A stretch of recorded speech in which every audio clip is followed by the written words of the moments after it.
Hey, how's it going, guys? We're working on a 2015 Honda CRV.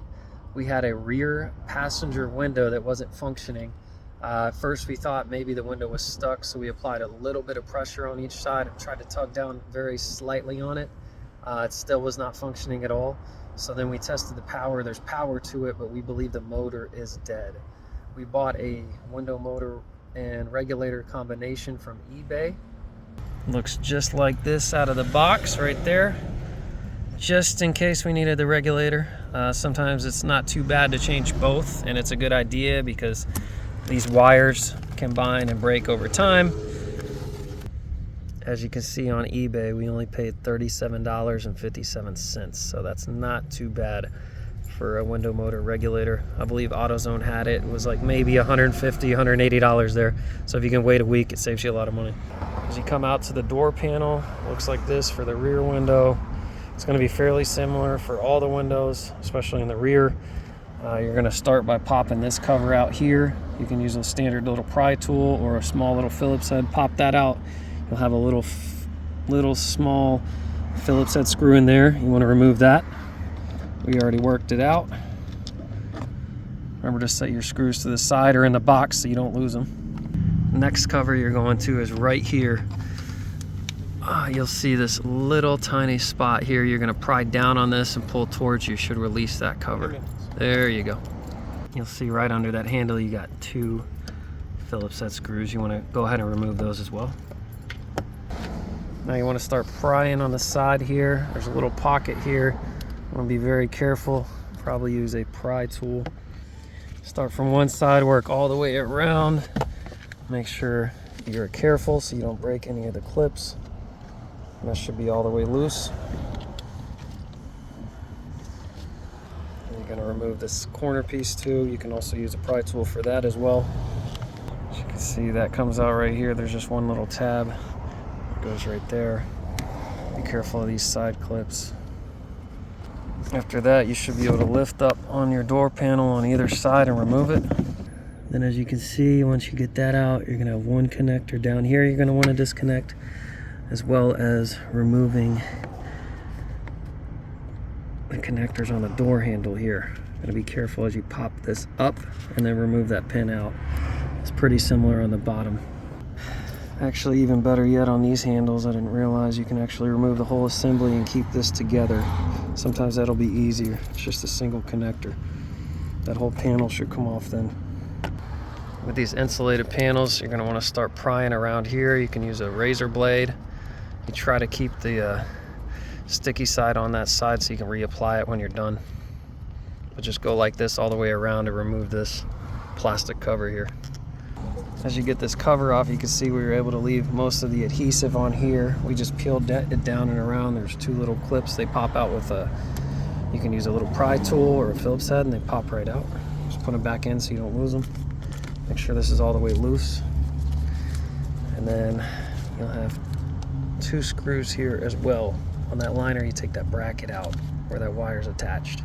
After you get that liner all the way out of the way, you'll see these three bottom screws here are what's holding your motor on the other side. This other top screw is the other side of your regulator. Start with the motor screws here. These are 10 millimeters.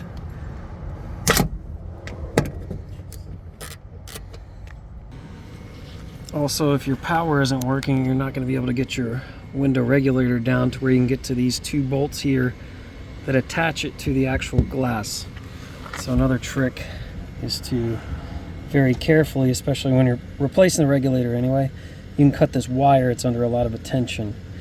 And the tension will be released and then this glass should slide down. So very carefully cut this, but at the same time you want to make sure if you have somebody else that can hold the glass on this side with either hand, slide it down slowly. You don't want it to drop and fall and break. As soon as you cut that tension wire, you'll see the window actually rolled down here. And then you'll see right there, those are two 10 millimeter bolts. You want to loosen those bolts. That'll separate the glass from the regulator itself. Once you get it fully unattached, your window will move freely. Then you want to take out this bolt. Make sure to unattach the window before you do take out this guide bolt here. And then after you take that out, sometimes what I do is I use tape here. You can see, slide the window up, tape it on either side. That'll hold the glass in while you remove your old regulator and get your new one into position. As you can see now, that glass is just being held up by that tape, so just be careful. And now your regulator is out. You take out that last bolt, everything should come out. The full assembly here.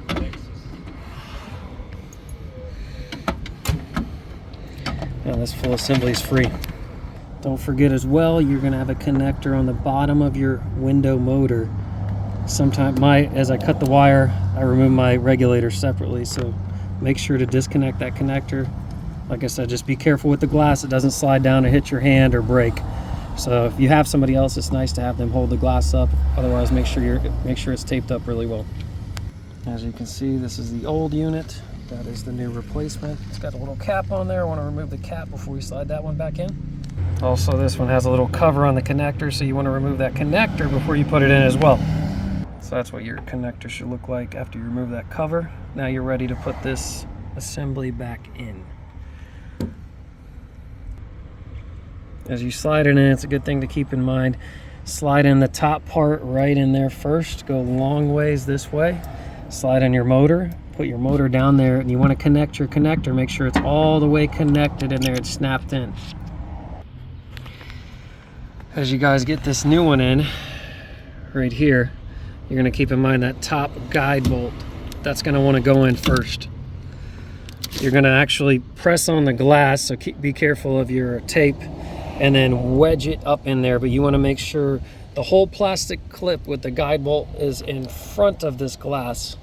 So it's got to be in front of the glass and directly attached to the metal part. After you get the guide bolt in there, you can slide your glass down now. You want to slide it into where those connectors are. Replace those two 10mm bolts in either side of that connector. There's one on there, one on there. After you get those two nuts on, you want to make sure both of them are on. It's very easy to drop them down the door panel.